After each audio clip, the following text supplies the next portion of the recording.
জাতীয় শৈক্ষিক অনুসন্ধান এবং প্রশিক্ষণ পরিষদ দ্বারা প্রস্তুত অনুষ্ঠান আসুন বুঝে নি জিএসটি। নমস্কার, আমার নাম মুকেশ। এটা গত গরমের ছুটির কথা। সেই ছুটির দিনগুলি বিশেষ ছিল, কারণ আমি এবং আমার 3 বন্ধু রমেশ, সুরেশ এবং গণেশ একসাথে গোয়া বেড়াতে যাচ্ছিলাম। এবার ছুটিতে আমরা সবাই অনেক মজা করব। আমি আর অপেক্ষা করতে পারছি না। চলো চলো, আমরা সময় নষ্ট না করে স্টেশনে গিয়ে টিকিট বুক করে নেওয়া যাক। তারপর প্যাকিংও তো করতে হবে। সব জিনিসপত্র রেখে নিয়েছো বাবা? হ্যাঁ মা, সব রেখে নিয়েছি। আমরা 4 বন্ধু আমাদের সব জিনিসপত্র গুছিয়ে নিলাম।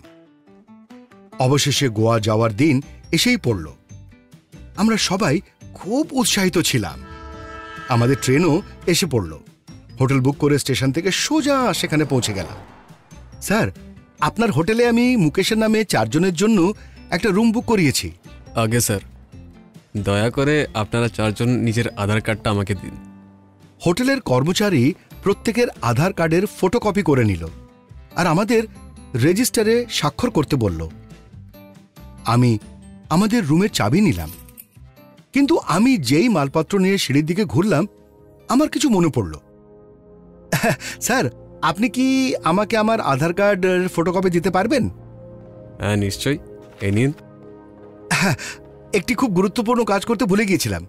আরে মুকেশ ভাই, বলো না কি লিখছো? এখানেও পড়াশোনা, কিছু বলবে? আমাদের অবশ্যই সর্বদা এটিতে ফটোকপির উদ্দেশ্য লেখা উচিত। আমি বলবো যে তোমরা অবশ্যই লেখো। এটা আপনার নথির অপব্যবহার হওয়ার সম্ভাবনা হ্রাস করে। আধার কার্ডের এই ফটোকপির একমাত্র উদ্দেশ্য হলো এটি হোটেল গিরিশ ইনে একটি রুম বুক করতে ব্যবহার করা হবে। আরে, এটা কিভাবে লিখতে হয় আমাকে দেখাও তো। এবং আমাকেও। আচ্ছা, লম্বা হওয়ার তো কিছু সুবিধা আছে। পরের দিন আমরা সবাই গোয়া বেড়াতে রওনা দিলাম। কিছুদিন গোয়ায় সময় কাটানোর পর আমাদের বাড়ি ফেরার পালা ছিল। স্যার, আমাদের বিলটা দিন। এই নিন, আপনাদের বিল হলো 2499 টাকা, আর 18% জিএসটির সাথে মোট 2949 টাকা। নিন স্যার, আপনার 2799 টাকা। আরে এটা তো কম, পুরো টাকা দিন স্যার। না না, আমাদের এতই টাকা হয়। আপনি বেশি জিএসটি লাগিয়েছেন। না, আমি একদম ঠিক বিল বানিয়েছি। আমি এই কাজটা রোজ করি। না না না। হ্যাঁ হ্যাঁ। এত শব্দ শুনে হোটেল ম্যানেজারও সেখানে আসলো। আমি তাকে পুরো ব্যাপারটা বললাম আর তাকে বিলটাও দেখালাম। স্যার, বিলে যতটুকু লেখা আছে আপনাকে ততটুকু দিতেই হবে। কিন্তু এটা তো ভুল। আপনি কি জানেন না যে জিএসটির নিয়ম আর শর্তাবলী পাল্টে গেছে? আরে মুকেশ, আমাদের দেরি হয়ে যাচ্ছে আর ট্যাক্সিও এসে গেছে। রমেশ, এরা আরো বেশি টাকা চাইছে।